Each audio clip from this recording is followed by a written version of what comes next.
Ajmer vision की ओर से अजमेर में पानी की निकासी को लेकर स्वामी कॉम्प्लेक्स के बैंक्वेट हॉल में संगोष्ठी का आयोजन किया गया, जिसमें शहर के बरसाती पानी के निकासी पर होने वाली परेशानियों पर विभिन्न विशेषज्ञों ने एक मत में राय व्यक्त की और समय रहते दीर्घकालीन योजनाएं बनाकर इस समस्या से निपटने का निर्णय लिया। अजमेर अरावली पहाड़ियों की तलहटी में बसा शहर होने से पानी की निकासी का जल संग्रहण स्थलों अवैध निर्माण होना और शहर के पुराने राजस्व और नगरीय रिकॉर्ड उच्च न्यायालय के आदेशों की पालना करने पर बरसाती पानी का समाधान किया जा सकता है। संगोष्ठी की चर्चा करते हुए जल संसाधन विभाग के सेवानिवृत्त आनंद त्रिपाठी ने बताया कि शहर के बारिश से होने वाली जल निकासी समस्या को दूर करने के लिए 1980 में 8.7 करोड़ की एक योजना बनाई गई थी, जिसमें निचली बस्तियों को बचाने के सुझाव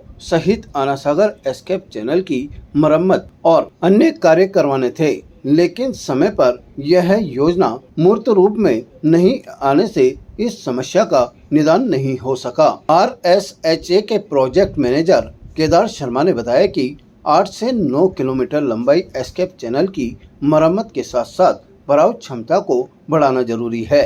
इसके साथ ही रेलवे प्रशासन के साथ व्यापक समन्वय बनाते हुए योजना बनानी चाहिए। साथ ही खानपुरा स्थित अंतिम छोर पर पानी के भराव क्षेत्र को बढ़ाना जरूरी है। इसी कड़ी में डॉक्टर नरेश चेतन बम्बानी ने कहा कि जब तक जनता में जागरूकता नहीं आएगी तब तक इस समस्या का समाधान नहीं होने वाला है। उन्होंने नाले की दिशा में परिवर्तन और साफ सफाई करने पर बल दिया। सिंचाई विभाग के सेवानिवृत्त सहायक अभियंता सुरेश केवल रमानी ने कहा कि शहर में अतिक्रमण और तालाबों में अपने मूल स्वरूप खोने से पानी भरने की समस्या अपना विकराल रूप लेती जा रही है। इसी कड़ी में सेवानिवृत्त अधिकारी अभियंता GD बुदनानी ने बताया कि ड्रेनेज सिस्टम को सही करने और रुकावटों को दूर करना जरूरी है।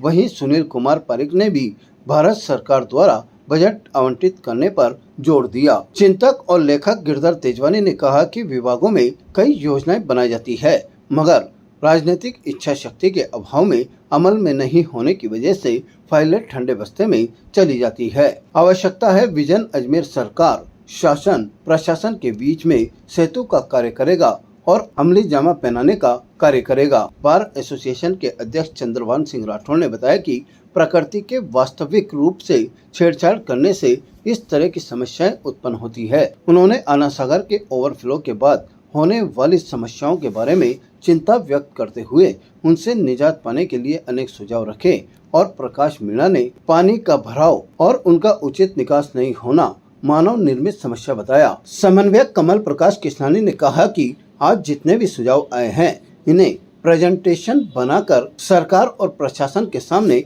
प्रस्तुत किया जाएगा और मुख्यमंत्री व संबंधित मंत्रियों से मिलकर इसके लिए बजट आवंटित कराने में समन्वय की भूमिका अदा करेगा। आने वाले समय में पहाड़ियों के पानी को एनीकट बनाकर संग्रहित किया जाए और एनीकट के ऊपर सड़क बनाकर रिंग रोड के उपयोग में भी लिया जा सकता है। विजन अजमेर की एक आज महत्वपूर्ण बैठक यहाँ रखी गई।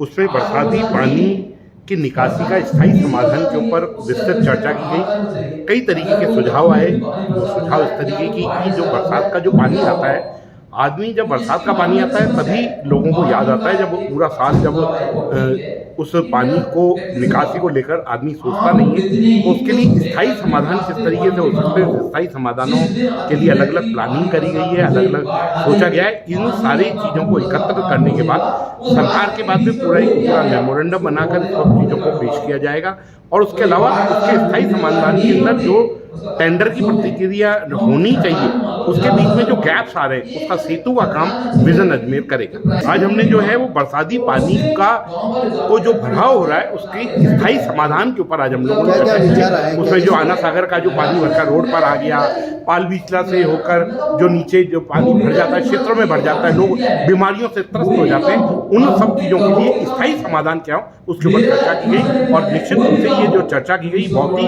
साकार चर्चा है। आने वाले समय के ऊपर विषय पे बात करें। इस अवसर पर प्रकाश जैन, उमेश कुमार चौरसिया, दुर्गा प्रसाद, जय प्रकाश मंघाणी, डॉक्टर भरत छपलानी, कमल किशोर गर्ग, जय किशन लखियानी, सुभाष खत्री सहित बड़ी संख्या में शहर के जागरूक नागरिक मौजूद रहे। ताजा खबरों के लिए देखते रहें सरेराह न्यूज। अपना फोन उठाएं और सब्सक्राइब करना ना भूलें।